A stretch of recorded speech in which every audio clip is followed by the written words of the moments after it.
Sud Radio, les clés d'une vie, Jacques Pessis. Les clés d'une vie, celle de mon invité, en passant de la réflexion à la narration, le philosophe que vous êtes est en droit de s'interroger. L'avenir de l'homme, c'est la femme, a dit Aragon. Votre avenir au théâtre, est-ce aussi la femme, ou plus exactement les dames? Bonjour, Raphaël Enthoven. Bonjour Jacques, heureux d'être avec vous. Et réciproquement, donc, ce livre, L'école des dames, qui est une pièce de théâtre, on va en parler tout à l'heure aux éditions de l'Observatoire. C'est votre nouvelle activité, mais vous avez eu beaucoup d'autres activités et on va en parler à travers des dates clés, comme tous les jours dans les clés d'une vie sur Sud Radio. Première date que j'ai repérée, 3 décembre 1994. C'est une émission de télévision où vous êtes avec Chloé Roy, une collégienne, et c'est votre première télé sur Henri IV. C'est vrai, il y a François Bayrou, Max Gallo, Philippe Tesson et Patricia Martin. Exactement. Et je m'en souviens encore, j'étais en Cagne à ce moment-là, et Patricia Martin d'ailleurs avait, en présentant les invités, m'avait dit, voilà, vous serez bientôt élève de l'école normale supérieure. J'étais en Cagne, je passais le concours, ce qui était complètement fou. Déjà, je passais à la télé, ce qui était une sorte de blasphème. Et ensuite, la présentatrice annonçait mon succès à un concours où on était 60 reçus sur 3000 candidats. Je me souviens d'avoir eu une sorte de frisson à l'instant où elle avait dit ça. Oui, mais c'est un bon souvenir. Et comment vous étiez arrivé dans cette émission? J'étais arrivé dans cette émission, je ne sais plus. Mais je ne sais plus par quel hasard je m'étais retrouvé là. Je sais que l'enjeu de l'émission était d'avoir 2 élèves, une élève de 3e et un élève un peu plus âgé, c'était moi, qui disent du bien de leur scolarité et qui célèbrent leurs professeurs. Donc j'en ai profité pour dire du bien de mes profs, ce qui ne me coûtait rien du tout. Et vous avez évoqué Henri IV en disant que c'était un homme à femme. Alors, je me souviens de ça absolument. J'avais dit que c'était l'homme à femme qui me plaisait. Je ne savais pas quoi répondre à Philippe Tesson et je n'avais aucune idée. Je ne voulais pas parler de Ravaillac ou de la poule au pot. Et donc, je dis voilà, je trouve l'homme à femme plus plaisant. Et j'avais expérimenté ma première, ma première saillie à ce moment-là, puisqu'il s'était, c'était une répartie et j'étais passé à autre chose. C'est peut-être un fantasme personnel, je ne sais plus. J'ai un souvenir assez précis, en fait, de cette expérience. C'est ça qui est étonnant maintenant que j'y pense. J'y ai pas pensé depuis 100 ans. Alors, il se trouve qu'Henri IV avait une autre qualité qu'on connaît peu. Il avait de l'humour. Ouais. Il faisait des bons mots, des plaisanteries. C'était presque une obligation quand on était roi à cette époque-là. Ah oui, bien sûr. Alors, tous les rois n'avaient pas de l'esprit, mais Henri IV en avait absolument, plus qu'un autre, c'est vrai. Dans cette émission, il y a un sujet qui demeure d'actualité plus qu'aujourd'hui, que hier. Les jeunes lisent-ils? Et c'est vrai qu'aujourd'hui, on en parle et qu'on en parlait déjà en 1994. Je ne suis pas sûr que la question soit neuve. Oui, vous avez raison, c'était déjà un problème. Sauf que l'adversité en 94 était une adversité plus identifiable, c'est-à-dire qu'on pouvait opposer le texte à l'image, l'imagination, le travail de l'imagination, aux images qui saturent l'imagination et qui vous dispensent de cet effort. C'était plus simple, les termes du débat étaient plus simples. On n'avait pas cet outil extraordinairement ambivalent qu'on appelle les réseaux sociaux, qui sont à la fois des grands incitateurs et en même temps qui vous découragent évidemment de faire autre chose que d'y passer votre journée. Et donc les termes du débat étaient différents, c'était plus simple. Oui. C'était plus simple d'être en faveur de la lecture, de dénoncer comme un diable rampant la télévision toute puissante et de le faire à la télévision sans y voir de contradiction, si vous voulez. L'époque était vraiment différente de ce point de vue. Aujourd'hui, vous fustigez les réseaux sociaux sur les réseaux sociaux. Je ne suis pas sûr en fait que ce soit si différent. Effectivement. Alors, à l'époque, vous commencez à lire et l'une de vos premières lectures, on va l'évoquer à travers une chanson, Raphaël Enthoven. Et je m'en vais faire un tour du côté de chez Swann, revoir mon premier... Alors ça, c'est un grand succès de Dave. Je pense que beaucoup de celles qui ont écouté cette chanson ne savent pas que ça vient de Proust. Contrairement à son auteur, qui est un Proustien savant et compétent. Qui est l'auteur des chansons, Patrick Loiseau. Oui, Patrick Loiseau et Dave, bien sûr. Les deux étaient sont d'excellents Proustiens. Et Patrick Loiseau a découvert Proust grâce à ceux qui l'ont fait travailler au début, qui étaient Pierre Berger et Yves Saint-Laurent, qui étaient des Proustiens énormes. Et vous découvrez Proust comme ça, avec un amour de soi. Je le découvre à 16 ans en première, grâce à Madame Morel, merveilleuse prof de français, qui, dans un groupement de textes, à l'époque on avait des groupements de textes pour préparer le bac philo, dans un groupement de textes intitulé par elle Le roman du rire, avait sélectionné 2 ou 3 passages du début d'un amour de Swann qui sont des passages puissamment comiques. Proust est toujours drôle, mais il y a des passages où il est officiellement drôle, où il a vraiment décidé de l'être, et où il y parvient avec un succès remarquable. C'est le début notamment d'un amour de Swann. C'est tous les moments chez la Verdurin. Et en fait, je suis entré dans la dans la recherche du temps perdu par ces moments-là, qui sont hilarants et qui m'ont immédiatement installé, si vous voulez, enfin en tout cas qui ont installé Proust sous un œil joyeux. Voilà. Alors, il y a eu ensuite La prisonnière que vous avez lue. Et ensuite, vous avez, je crois, à 30 ans, relu Proust 2 fois pour le comprendre, Raphaël Enthoven. Je suis ébloui, vous en savez plus que moi sur moi-même, parce qu'effectivement c'est ça. À 28 ans, je relis La prisonnière pour les besoins d'une émission avec Nicolas Grimaldi, merveilleux philosophe Nicolas Grimaldi, et je savais qu'il avait beaucoup écrit sur Proust, notamment la jalousie chez Proust. Je relis La prisonnière pour les besoins de cette émission. Et sorti de La prisonnière, après avoir une idée un peu quand même du contenu du livre, etc., je décide en vérité de m'y mettre. Et là, je n'en sors plus. Enfin, le livre ne sort plus de ma vie depuis que moi-même j'y suis entré. Et c'est comme ça que ça s'est fait. Voilà. Et Proust, d'ailleurs, qui est arrivé à Cabourg parce qu'il avait lu une annonce dans le Figaro disant qu'il y avait un palace qui serait sur la côte normande. Et aujourd'hui, on prépare un musée, le Temps retrouvé, qui va ouvrir sur la promenade de Cabourg. Il existe ce musée. C'est la Villa du Temps retrouvé. Oui. C'est un bel endroit qui a été conçu par vraiment l'imagination de Tristan Duval et de gens qui l'ont accompagné, Jérôme Neutre notamment, qui l'a accompagné là-dedans. C'est un endroit très agréable où les gens peuvent venir désormais et avoir un soupçon de belle époque et quelques pages autographes de Proust, ce qui n'a pas de prix. Voilà. Alors, vos études à Paris, alors que vous n'êtes pas encore philosophe, vous faites le lycée Montaigne, qui est d'ailleurs un lycée contestataire, je crois, à l'époque. Non, contestataire. On est rue Auguste Comte, si vous voulez. Ouais. Donc, on est contestataire parce qu'il faut bien faire quelque chose. Mais non, il n'y a pas de contestation. Il y a un peu de shit et un peu de skin, Ouais. un peu de trucs, un peu de vie de lycée, un peu de prof maladroit, et voilà. Voilà. Non. Et si vous êtes devenu philosophe, c'est parce que votre père, Jean-Paul Enthoven, vous l'a conseillé, Raphaël. Non, c'est pas qu'il me l'a conseillé, c'est que mon père me l'a indiqué.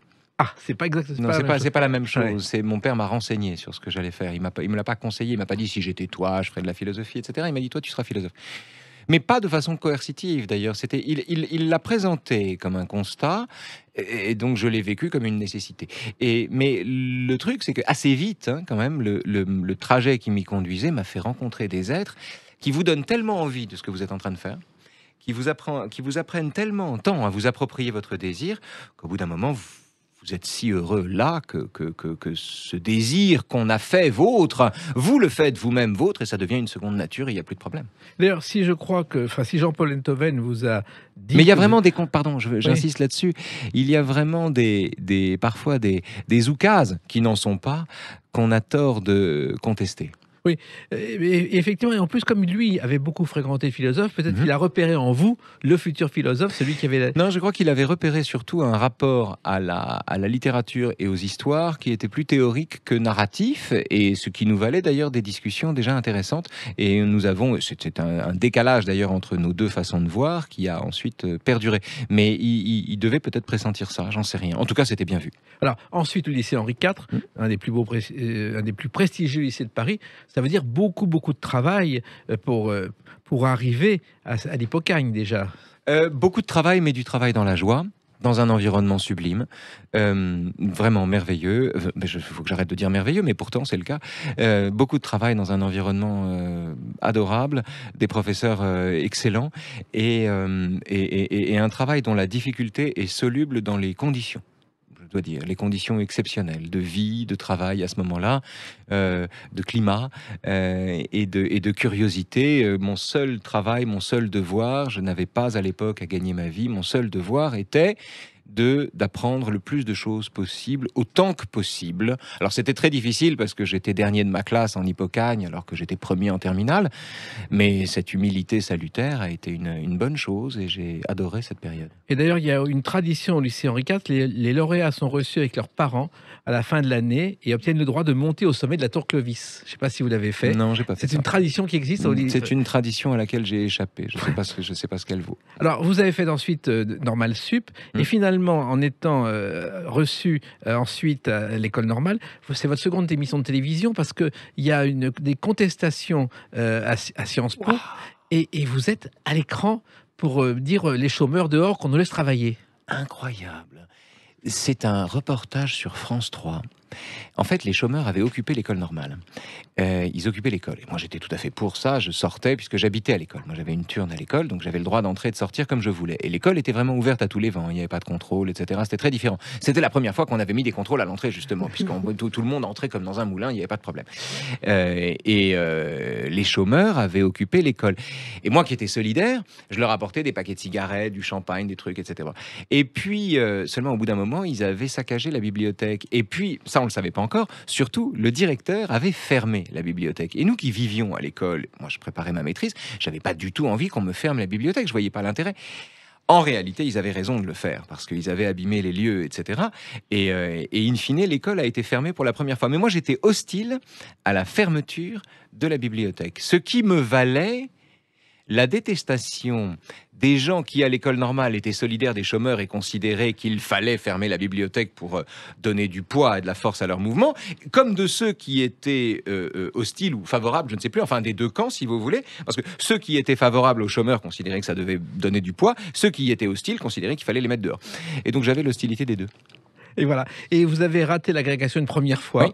Et vous l'avez réussi la seconde. Oui. Mais vous aviez, je crois, les moyens financiers de passer la seconde agrégation. Non, j'avais pas les moyens justement de passer la seconde agrég parce que j'avais plus un rond et j'avais pas de. Et qu'à l'école normale, quand vous ne remplissez pas votre programme d'études, vous êtes non pas désagrégé, mais vous êtes suspendu de traitement. Donc pendant un an, j'ai été suspendu de traitement. Il fallait que je gagne ma vie pendant un an, tout en repassant l'agrég, ce qui était plus compliqué. Je me suis arrangé à ce moment-là pour d'abord pension paternelle en un jour tu vécu.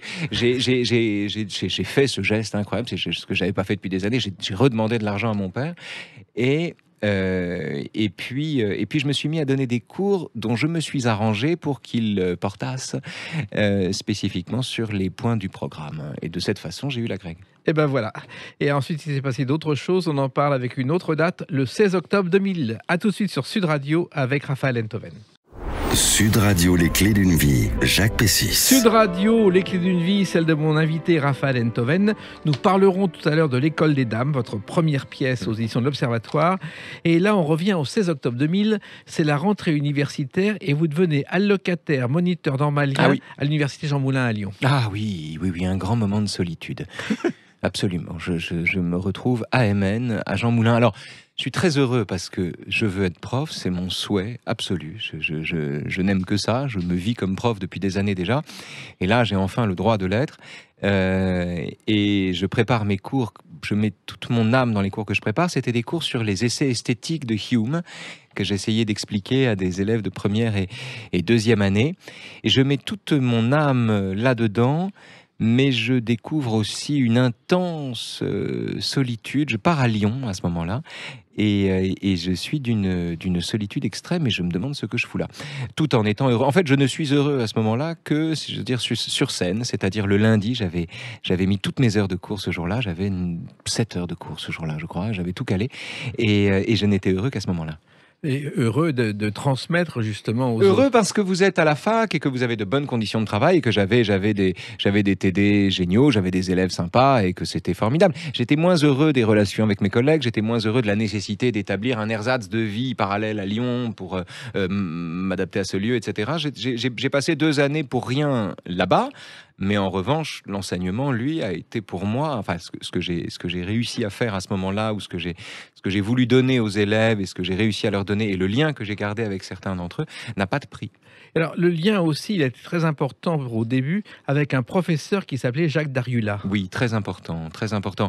Il est toujours là, d'ailleurs. Oui, il a 75 ans, je crois. Tout à fait, il est toujours... C'est vous qui le dites. Oui. Pour moi, c'est un jeune homme. Le lien avec Jacques Dariulla est très important. Jacques Dariulla est en Hippocagne. Enfin, je suis en Hippocagne, j'arrive, je suis en prépa. Je fais cet exercice d'humilité qui consiste à découvrir qu'on croit qu'on est bon alors qu'en fait on découvre qu'on est une brêle et qu'il y a des tas d'élèves plus forts que soi. Et donc je suis largué dans toutes les matières, sauf en philo. Et non seulement je suis pas largué en philo, mais j'entends grâce à mon Jacques Dariulla que ce que je pressentais parfois, ou en tout cas des intuitions que j'avais en tête et qui étaient nées comme ça, toutes seules, s'incarnent soudain dans sa parole, et je découvre que aimer ceci n'est pas un exercice vain ni un jeu de l'esprit, mais au contraire un enjeu d'existence. C'est lui qui me donne ce sentiment-là. Avec un texte qui était, je crois, le mémorial de Pascal. Oui, c'est un texte merveilleux. Je suis content d'en parler aux auditeurs de Sud Radio. C'est un texte absolument extraordinaire. Il faut bien comprendre ce qui s'est passé. Un 23 novembre, Pascal, entre 10h et minuit, a une illumination. C'est une illumination qu'il retranscrit sur un parchemin qu'on a égaré, puis retrouvé, etc. Peu importe, on n'a pas le texte original. On sait qu'il a demandé lui-même à être enterré avec le manuscrit de ce parchemin. Or, c'est très étrange. Pascal ne voulait être propriétaire de rien et n'acceptait jamais qu'un texte pût dire de lui qu'il était lui-même. Et pourtant, ce texte-là, il a voulu être enterré avec, et c'est un texte qui n'est fait que de citations de la Bible. Autrement dit, le texte qui lui ressemble le plus, qui dit le mieux celui qu'il est, c'est un texte qu'il a écrit sous la dictée d'un autre, la dictée de Dieu. Et ce dispositif qui veut que l'intimité soit une altérité, et que plus on se fouille, plus on s'explore, plus on découvre la parole d'un autre à l'intérieur de soi, quand on a 19 ans et qu'on commence la philo, 18 ans, 17 ans et qu'on commence la philo, et qu'on comprend ça, on est sauvé. Ça a eu cette valeur-là. Entre septembre et la Toussaint, j'ai mis 2 mois à comprendre que la véritable difficulté dans la vie, c'était pas de penser par soi-même, ça tout le monde peut. Non, c'était d'arriver à penser par autrui. Et cette trouvaille, c'est Dariulla. Voilà. Dariulla qui a fait aussi une chose étonnante en 2007. Il a mis en ligne un site consacré à la philosophie et avec des textes qui imprimés donneraient 35 volumes de 300 pages chacun. Jacques Dariulla a mis la totalité de ses cours en ligne, jdariulla.net. C'est, comment dire, c'est comme si vous aviez la caverne d'Ali Baba en libre accès, avec toutes les portes ouvertes et des gens qui vous invitent, parfois maladroitement d'ailleurs, à vous y rendre. C'est une mine d'or qui servira, à mon avis, pendant des décennies à des tas d'élèves et d'étudiants. Quand on lui dit, d'ailleurs, quand on lui demande s'il ne craint pas d'être plagié, il répond qu'il craint davantage de n'être pas lu. Voilà, ça c'est Jacques Dariulla. Et en même temps, il est l'un des premiers à avoir fait un site de ce genre. Ça n'existait pas. C'est l'un des premiers à l'avoir fait. Oui. Et le site, je dois dire que l'ergonomie du site, enfin l'architecture du site est à peu près la même qu'en 2007, ce qui n'a aucune importance. Ce qu'il dit est impérissable, ce qui s'y trouve est très précieux, très étudié, très précis.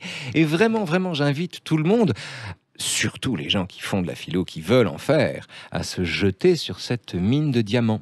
Alors ensuite, vous êtes revenu à Paris, vous allez à Caen où vous créez un séminaire de philosophie hebdomadaire avec Michel Onfray. Bon, ça se passe mal à la fin, mais c'est quand même aussi une nouveauté. Oui, alors en fait, Michel me téléphone, on est en 2001 à peu près, et il me dit, je lance l'université populaire, j'en ai marre de tous ces cons, je sais pas quoi, comme il dit ça, j'en ai marre. Il était prof en terminale G à l'époque, à Argentan, et il me dit, moi je lance l'université populaire. Il n'était pas aussi connu qu'aujourd'hui. Il n'était pas aussi connu qu'aujourd'hui, mais enfin à Caen, Onfray, c'était Madonna, mais tant mieux d'ailleurs. Et grâce à ça, il arrive à lancer l'université populaire. On est 5, Gilles Geneviève, Séverine Onfray, Gérard Poulouin, Gilles Onfray et moi-même, Michel Onfray et moi-même. Et mon cahier des charges à l'époque est de créer un séminaire de philosophie générale. Sous ce titre pompeux, c'était que toutes les semaines, j'allais à Caen, au musée des Beaux-Arts, dans l'auditorium du musée des Beaux-Arts, donner des cours de philo à des gens qui n'en avaient jamais reçu. Et ça, j'ai mis quelques semaines à comprendre l'importance de ce qu'on faisait. Et il faut rendre grâce à Onfray de ça. J'ai mis quelques semaines à comprendre l'importance de ce qu'on faisait quand... polycopiant des choses, parce qu'à l'époque ça marchait à la photocopieuse, polycopiant des choses à la dernière minute en me disant merde, faut que je fasse mon cours pour quand, je polycopie des textes, je les donne et je les vois revenir. Je vois des gens qui n'avaient jamais fait de philo revenir la semaine suivante avec le texte annoté de part en part, bourré de questions, truffé de questions et des heures de discussion. Et je comprends à ce moment-là que ce qu'on est en train de faire est très important et que ce qu'on est en train de donner, des gens n'auraient même pas eu l'idée de le recevoir si on n'avait pas fait cet effort. Et ça, il faut vraiment rendre grâce à Onfray. Après l'université populaire, c'est une personnalité difficile, on peut pas ne pas se fâcher avec lui, et il en a fait un peu l'université du peuple, mais c'est pas grave. Le point de départ, je veux retenir ça. Le point de départ, je trouve, a été de ce point de vue vraiment précieux pour beaucoup, beaucoup de personnes.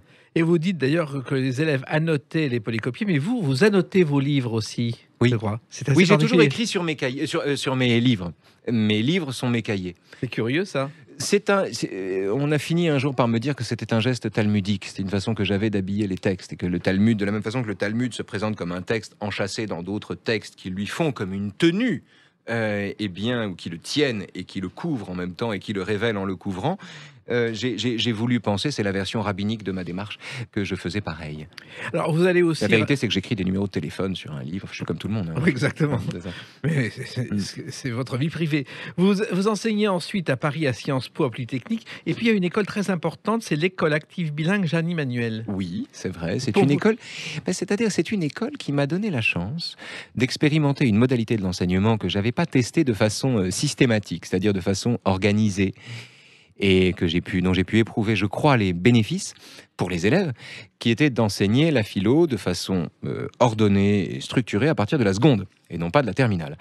Pour vous donner un exemple tout simple, si vous enseignez la philo en terminale, vous dites, par exemple, je ne sais pas moi, dans le livre 2 de la République, Platon raconte l'histoire d'un pêcheur qui, quand il retourne une bague, devient invisible et qui devient méchant.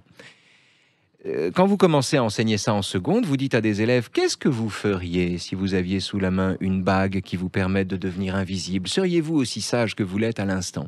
Et c'est juste c'est une porte d'entrée un tout petit peu différente, mais en réalité, on peut dire exactement les mêmes choses. Et j'ai pu tester ça pendant 6 ans, en faisant cours tout simplement à des élèves de seconde, de première et de terminale, et en vérifiant dans le temps, dans la durée, les bénéfices de cette introduction à la philosophie qui leur permettait bien souvent de dédramatiser la chose, d'arriver en terminale tranquille. Alors, cette école bilingue Jeanne Emmanuel Ouais. est considérée depuis 8 ans comme la meilleure école de France. Ah bon? Oui. Tant mieux, Et- pourquoi pas? Et voilà. Et il y a un élève prestigieux qui est lié à cette chanson.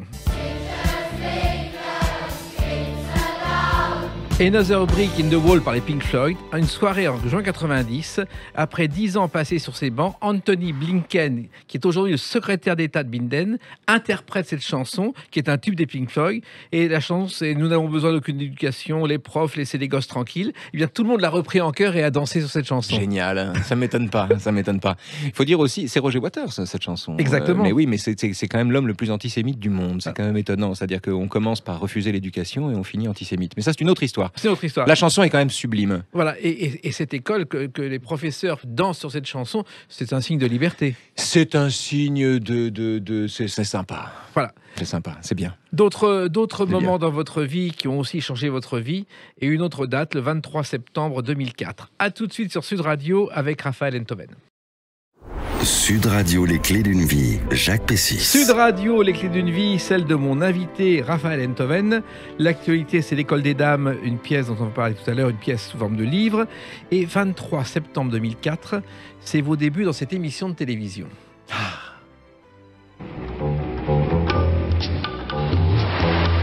Vos débuts de chroniqueur télé dans Campus avec la Minute Philo que vous enregistrez non pas sur le plateau mais en marchant dans un parc.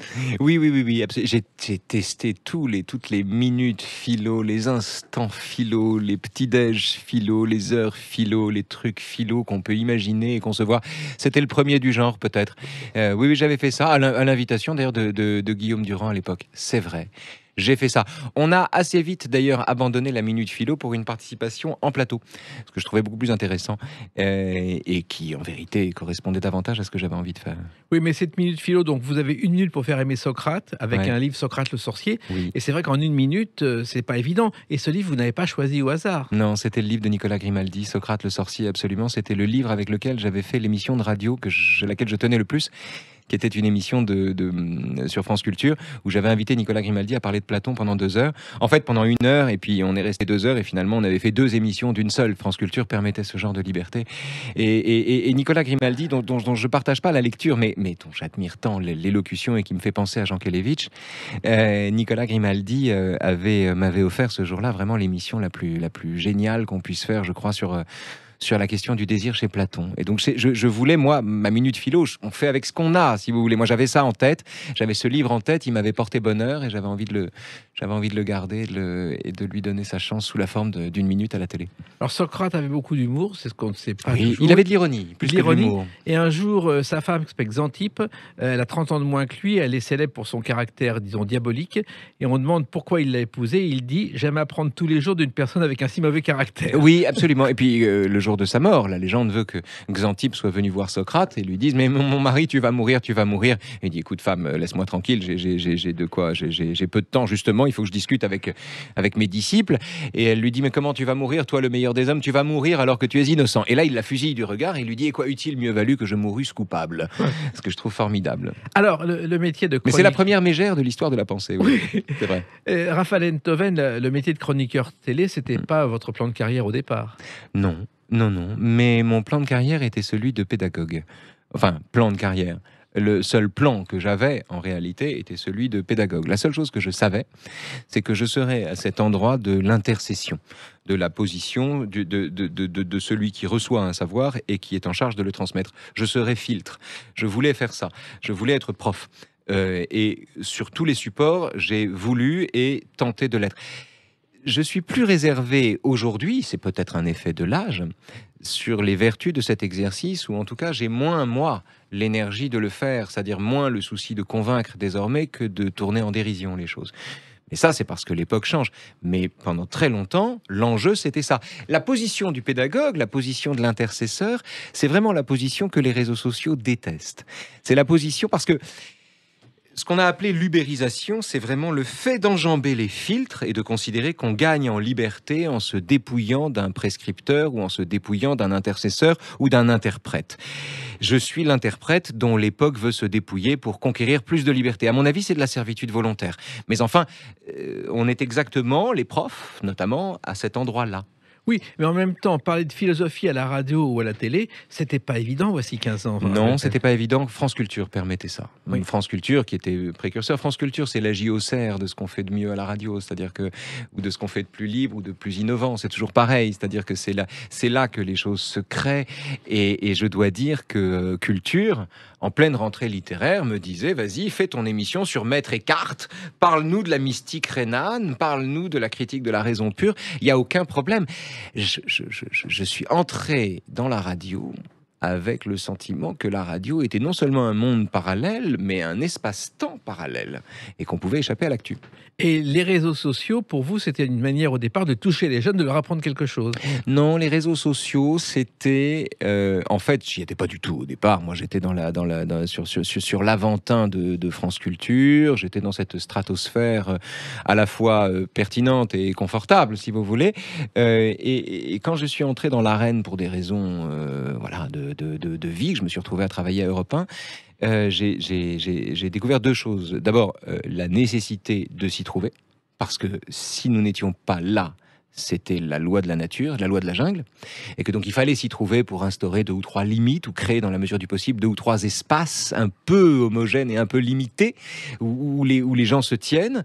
Et puis surtout, j'ai découvert une telle quantité de mauvaise foi et une telle fabrication d'opinions que l'envie de prendre le contre-pied de ce mouvement délétère m'est venue assez vite, oui.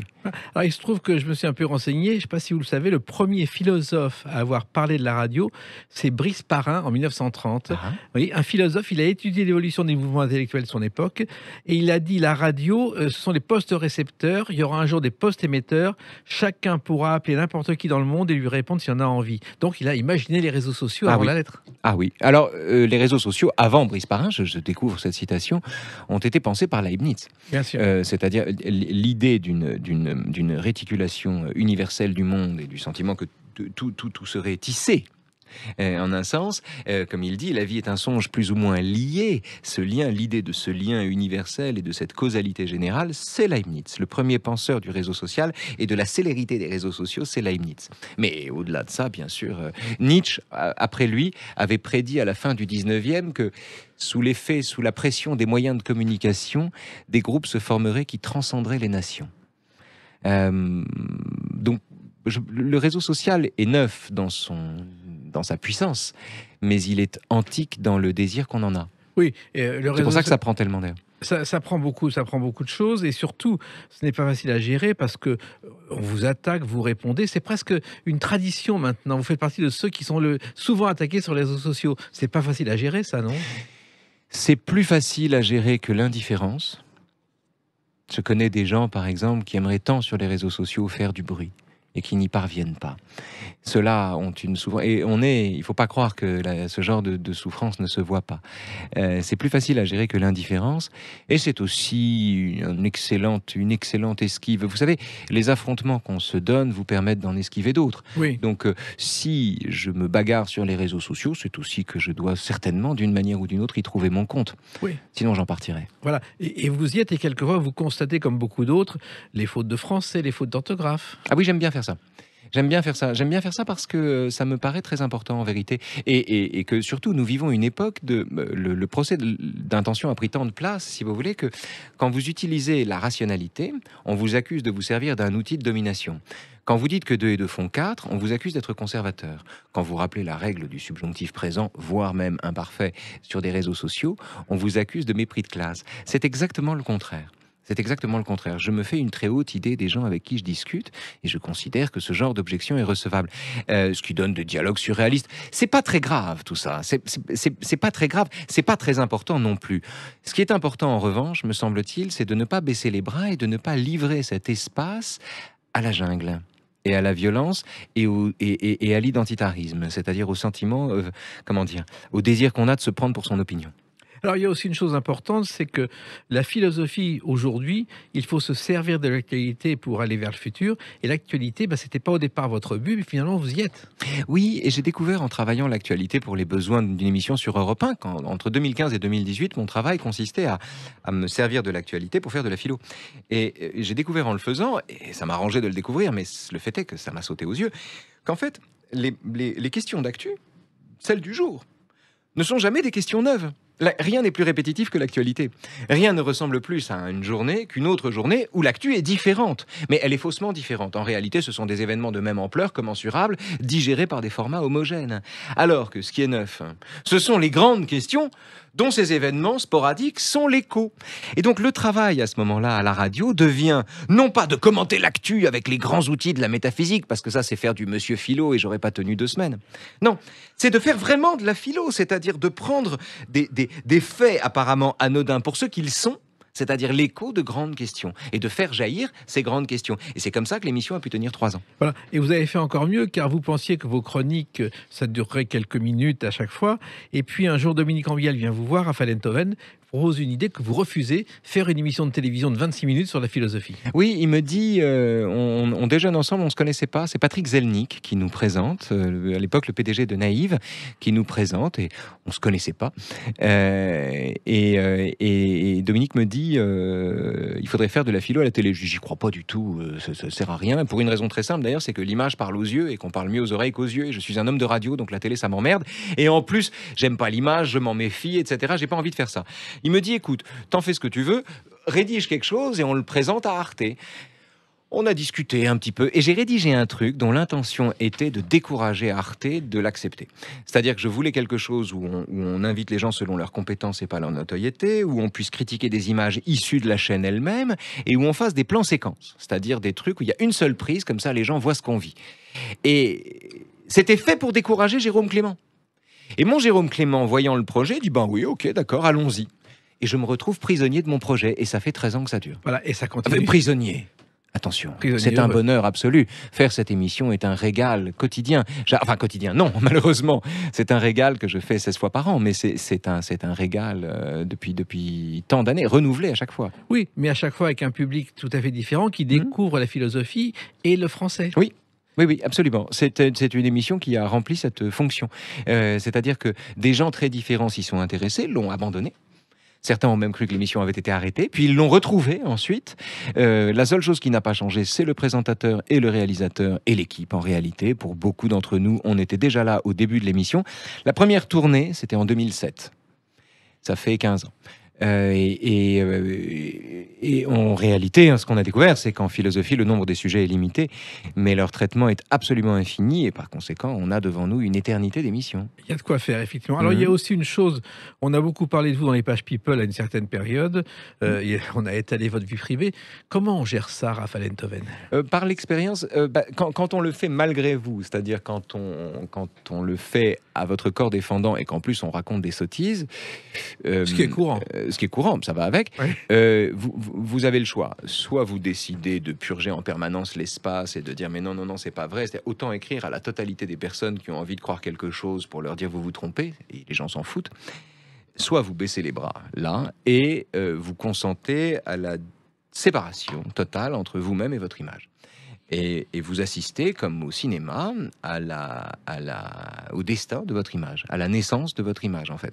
Et moi, j'ai une image, c'est très intéressant, qui est née à ce moment-là, qui s'est autonomisée à ce moment-là, qui s'est mis à vivre à Saint-Germain-des-Prés, qui s'est mis à faire des trucs que je faisais pas, qui est pas né le même jour que moi.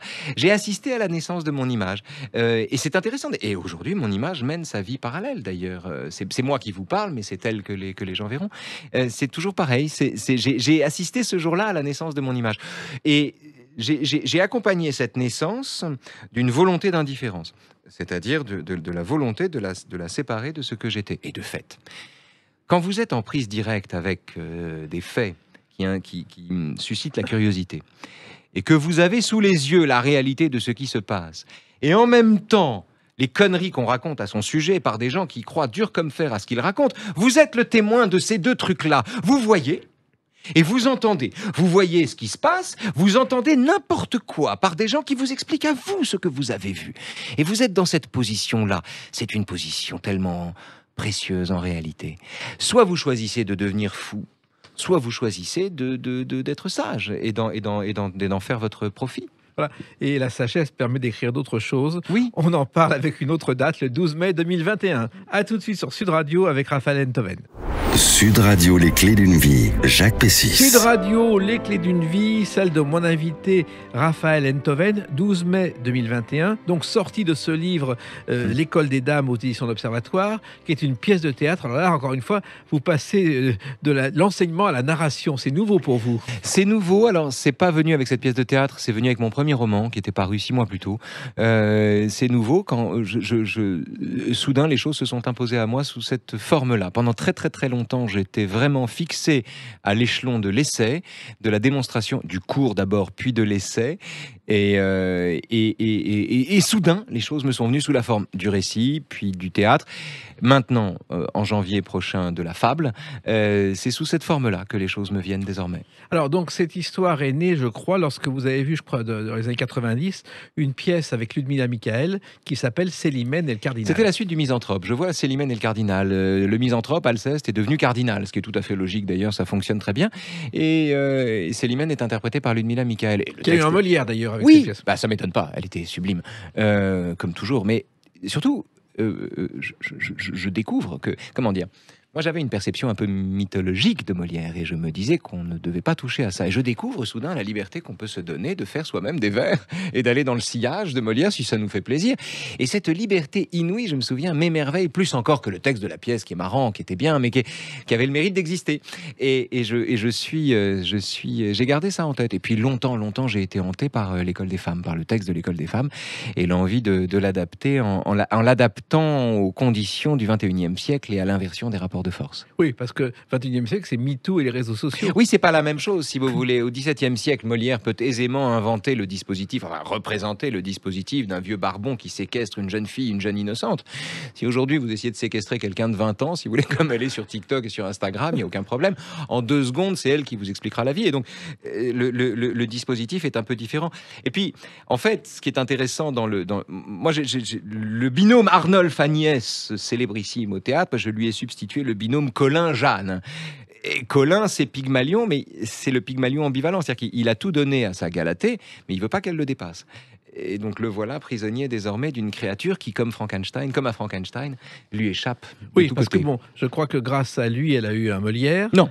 Elle a eu un Molière grâce à elle. Oui, mais il veut s'attribuer le bénéfice. Il fait comme la CGT en 68. Ces événements nous échappent, feignons d'en être l'organisateur. Non, il a fait son CGT. C'est-à-dire que il subit une réussite dont il est au départ l'instigateur, le premier donateur, si ça. Alors, rien à voir effectivement avec la comédie de Molière, puisque Jeanne, c'est une femme libre, qui a un fils et une cigarette électronique, et elle a un côté sexy, un langage cru et direct. Elle n'a pas de fils. Ah, Elle n'a pas de fils. Non, je lui connais pas d'enfant. Peut-être qu'elle a eu un enfant. Parce qu'il le dit à un moment.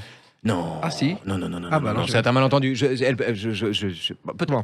Je serais Je surpris regarderai. qu'elle ait eu un enfant, ça m'aurait échappé. Mais effectivement, elle est dans les soucis du moment, mais surtout, elle est celle c'est une comédienne qui se fait de son métier l'idée suivante. Elle considère que pour un comédien, les passions font toute la science. Ses passions font toute sa science. Or, le débat qu'elle a avec Colin est un débat sur le théâtre, puisque Colin, lui, considère qu'un bon acteur est un contrefacteur. C'est quelqu'un qui ne doit pas éprouver ce qu'il ressent. Tout l'enjeu est de convertir celui qui jouera le rôle d'Horace dans leur adaptation à une thèse ou à l'autre. Voilà. Et en plus, il y a quelques mots grivois dans cette pièce, mais Molière, lui aussi, avait des sous-entendus grivois en permanence. Plein, en particulier dans l'école des femmes. Alors, il était moins clair, il n'écrivait pas sodomie, il n'écrivait pas cunilingus, mais il le pensait.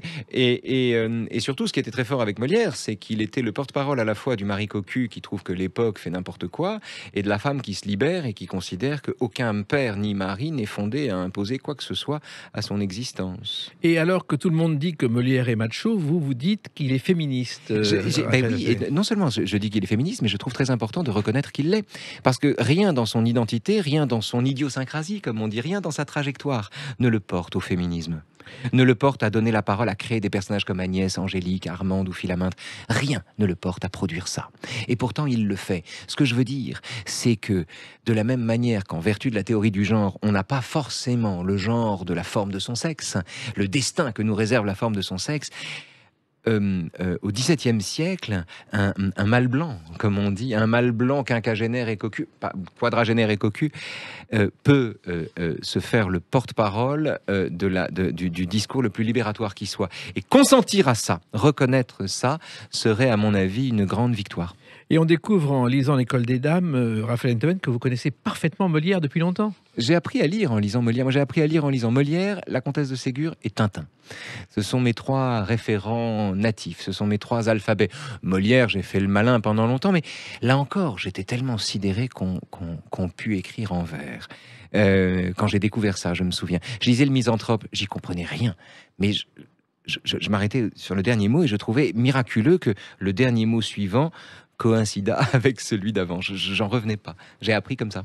Mais la versification, c'était pas non plus votre spécialité. Vous Non. avez appris et vous comptez sur vos doigts, je crois, pour les vers. Non, on compte toujours un peu sur les doigts, on a toujours ça en tête, on a toujours la rythmique en tête, et puis l'alexandrin est traître. Si à la césure, vous avez un S par exemple, et vous avez un pied supplémentaire, si vous n'y faites pas gaffe, soudain vous vous retrouvez avec un vers à 13 pieds. Donc il faut faire gaffe. Et puis comme dirait Victor Hugo, j'ai disloqué ce grenier d'alexandrin, c'est-à-dire que je halte à la césure, à l'hémistiche, si vous voulez. L'enjeu n'était pas là. L'enjeu, c'était d'avoir un cadre qui permette de tenir l'histoire et qui soit comme le miel de l'absinthe, mais pas non plus d'être dans une prosodie absolument classique. Oui, en mélangeant d'ailleurs des scènes de l'École des femmes qui apparaissent dans ce rang. J'avais en tête, vous savez, un documentaire fameux avec Al Pacino qui s'appelle Looking for Richard, où il raconte comment il met en scène, il cherche à trouver la mise en scène de Richard III. Et le documentaire est entrecoupé, donc il y a des scènes de la vie ordinaire où on voit Al Pacino en mode normal, hein, enfin quotidien, et puis soudain il est Richard III. Et j'aimais ces points de bascule, ces moments où paf, on passait dans la pièce et la pièce mise en scène aboutie, achevée.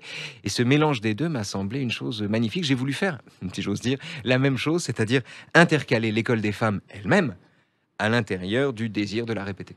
Et d'ailleurs, Molière s'est inspiré au départ d'un canevas romanesque d'origine espagnole, La précaution inutile, et d'une nouvelle italienne au XVIe siècle pour écrire l'École des femmes. Oui, Et bien sûr. à chaque fois, il y a un lien qui se crée. Mais ce sont des histoires éternelles. Le désir que nous pouvons avoir de créer quelqu'un de toute pièce remonte à la mythologie grecque. Et l'école des femmes n'est qu'une version du pygmalionisme dont Frankenstein aussi est à sa manière une version. Ce qui est intéressant ici, c'est de voir à quel point tous les pygmalions redoutent que leur créature leur échappe. À commencer par l'humain, aujourd'hui, qui redoute que ces machines lui échappent et qui, de cette façon, d'ailleurs, se prend pour Dieu. Et alors, dans cette pièce, dans ce livre qui est cette pièce, il y a une scène de casting. Ouais. Et il y a une chanson qui est évoquée en filigrane. Une jolie fleur dans une peau de vache, une jolie vache déguisée en Il y a aussi le fleur. gorille. Vous aimez Brassens J'adore Brassens. Et puis il y a même Méditer l'impartial message d'un qui nous vient du 3e âge. Oui, il y a 3 citations de Brassens dans la pièce. La jolie fleur dans une peau de vache. Je crois savoir, je veux me tromper, mais je crois savoir que la jolie fleur en question, c'était Nadine Trintignant. Non. Non, pas Nadine Trintignant, Nadine Tallier. Nadine de Rothschild, pardon. Dieu me pardonne. C'était Nadine de Oui, Rothschild. elle s'appelait à l'époque Nadine Tallier, elle Voilà. était comédienne, animatrice, et je crois que ça s'est mal passé du côté de l'Olympia où elle était présentatrice avec Brassens. Manifestement. Voilà. Mais j'aime que une jolie fleur dans une peau de vache, 40 ans plus tard, est écrit femme d'un jour, femme toujours. Ouais. Je trouve ça très drôle. Alors, il y a aussi en Nadine même- Trintignant. Non. Il y a aussi, vous évoquez finalement le problème des acteurs ratés dans cette histoire. Oui, ou Raphaël des acteurs Toven. qui n'ont pas eu exactement le destin qu'ils s'imaginaient, vous savez, qui se représentent au-delà de la vie qu'ils ont eue, la vie véritable qu'ils ont, et tous les Césars qu'ils n'ont pas reçus. Il y a un peu de ça chez mon Colin, c'est vrai. Il y a un peu de cette amertume-là. Mais pas seulement, parce qu'il a aussi été bon acteur, et on lui reconnaît ses qualités d'acteur, mais il est un peu passé à côté de sa carrière. Oui. C'est très difficile de passer à côté de sa carrière tout en ne souhaitant que du bien aux gens qui viennent après vous, si vous voulez. C'est très difficile d'être impuissant tout en voulant que les autres bandent. C'est compliqué. Et ça, c'est le problème de Colin. Et le problème aussi, c'est le problème du désir et de la vieillesse. C'est le problème du désir et de la vieillesse. C'est le problème d'une compétition qui n'a pas lieu d'être. C'est le problème qui consiste à augmenter l'esquive à mesure que la réalité se rapproche, au lieu tout simplement d'affronter le réel et de le dissoudre dans l'affrontement qui nous oppose à lui. Et ça, c'est le drame de Colin. Alors, vous évoquez aussi dans ce livre, dans cette pièce, L'école des dames, Raphaël Enthoven, des choses qu'on n'imaginait pas dans Molière, c'est-à-dire Koh-Lanta, Camping et quelques autres émissions de télévision. Oui, c'est vrai, parce que c'est le lexique du moment, et puis il faut faire rire les gens. Par exemple, Koh-Lanta, Jeanne veut absolument convaincre Nathan, qui doit jouer Horace, que malgré son homosexualité, il a du désir pour elle. Parce que si Nathan n'a pas de désir pour Jeanne, alors Horace n'aura pas véritablement de désir pour Agnès. Donc c'est essentiel que Jeanne obtienne le baiser de Nathan, et davantage, bien sûr. Il y a un baiser sans consentement dans cette pièce, mais c'est une femme qui l'obtient. Et c'est très important. Elle en a besoin. Et j'ai oublié votre question parce que je suis parti dans le baiser sans de consentement. Koh-Lanta et de Oui, de Camping. et évidemment, le pauvre Nathan fait tout ce qu'il peut pour échapper à Jeanne le Titan. Et à vous comprendre encore, je n'arrive pas. Voulez-vous que j'emmène Agnès à Koh-Lanta ? Oui, parce qu'elle lui dit, je ne sais plus, une femme ingénue, si pure, qui voudrait qu'en la matière tu tentes l'aventure. Et voilà, il ne veut pas. C'est une façon comme une autre de résister à la femme qui veut le dévorer. Et vous faites rimer, Raphaël Enthoven, Polanski avec Dostoïevski, et pas seulement à cause de tout ce qu'on a raconté sur Polanski. Non, mais parce que ça marchait. Et puis les rimes en ski, il n'y en a pas tant que ça. Il y en a pas tant que ça. Et il se trouve que c'est le moment où Colin s'agenouille devant Jeanne, parce qu'on se grandit à se donner l'air d'un pénitent. Et elle lui dit, mais l'homme ose se prendre pour Dostoïevski alors qu'il tremblait que je vise Polanski. Colin se récrie. Il dit, mais enfin, comment oses-tu mettre cela sur la table alors que je t'ai sauvé des griffes du diable ? À quoi Jeanne en profite pour lui rappeler qu'elle-même, quand elle l'a sucé, c'est dans le texte, elle était mineure. Et que par conséquent, Colin ferait bien d'être plus discret avec ses pudeurs de gazelle. Oui, effectivement, ça va très loin. D'ailleurs, ça va tellement loin que vous citez François Hollande en faisant un personnage pas très sympathique. Non, pas du tout. C'est qu'en fait, elle dit Qu'il est chauve. à te taire en parlant, tu rappelles un peu l'ancien président qui, discourant comme on s'écrase, avalait la fin de ses phrases. Je sais Oui. plus comment je le dis, etc. Viens-tu et c'est vrai que Colin entend à ce moment-là qu'on vient de le comparer à François Hollande, ce qui était donc il se redresse, si vous voulez, avec la mine de celui qui vient de subir implicitement une offense majeure. Et puis, il y a une nouveauté, c'est-à-dire qu'il y a le commentaire d'un spectateur dans la salle. Là aussi, c'est dans l'air du temps. C'est un spectateur qui commente ce qui se passe sur scène. Ça s'est passé aux Trois Baudets pour la première fois avec Robert Lamoureux qui débutait dans une revue qui s'appelait Sans Issue. Il était dans la salle, assis, et il montait sur scène en se plaignant à Francis Blanche, et il faisait un numéro Bien génial. sûr. Voilà. Évidemment. Et puis Pierre Andelot quand même a inventé Ouais. ça, hein. Donc c'était pas une trouvaille. Mais j'avais besoin d'un spectateur très con qui vint à la fin de la pièce faire la morale à la femme en expliquant que c'est pour son bien. J'ai une grande prédilection parmi les personnages que j'aime caricaturer, tourner en dérision désormais, et que vraiment je renonce à convaincre parce que c'est peine perdue. Il y a la figure de cette modalité très particulière de la sottise qui consiste à être convaincu que la culture rend intelligent, convaincu que les bonnes intentions suffisent à faire du bien, Et 3, convaincu qu'en expliquant la vie à une femme, on va lutter contre le mansplaining. Et ces 3 tendances réunies sous la forme d'un seul connard dans la pièce en faisaient un personnage, je dois dire, assez drôle à peindre. Oui. C'est-à-dire que c'est à la fois le philosophe et l'observateur de la société qui écrit cette pièce. Bah, je suis comme tout le monde, j'ai un épiderme, mais comme tout le monde, il est sensible et il réagit différemment à des agressions. Je vis comme une agression la sottise militante de certains de mes semblables, oui. Oui, et il y a du boulot de ce côté-là. C'est du boulot, c'est peine perdue. Ouais. Mais c'est pas une raison pour pas le faire. Alors, c'est une pièce donc qui est publiée en livre. Peut-être qu'elle sera un jour créée à la scène. Inch'Allah.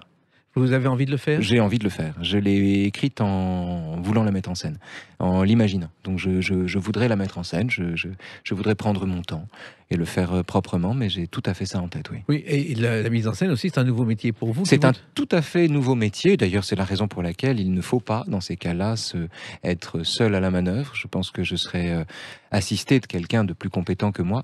Mais je voudrais savoir jusqu'où j'arriverai à donner le jour à ce que j'ai en tête. C'est tout le mal qu'on vous souhaite. En attendant de la voir sur scène, il faut lire cette École des Dames aux éditions de l'Observatoire, qui est à la fois... C'est un bonheur de parler avec vous, Jacques. Vraiment. Et réciproquement. Vous revenez quand vous voulez sur Sud Radio, Merci. car comme vous, nous parlons vrai. C'est vrai. Oui, alors j'ai beaucoup aimé ce slogan parce que c'est un slogan intéressant. Vous faites de vrai un adverbe. Oui. Ce qui est bizarre. Hein. Oui. Et pourtant, en général, c'est un adjectif. Mais c'est très périlleux et ça peut être à double tranchant. Et bien pour l'instant, on est du bon côté. Ici, tout va bien. Continuons comme ça. Merci Raphaël Ntoven. Les clés d'une vie, c'est terminé pour aujourd'hui. On se retrouve bientôt. Restez fidèles à l'écoute de Sud Radio.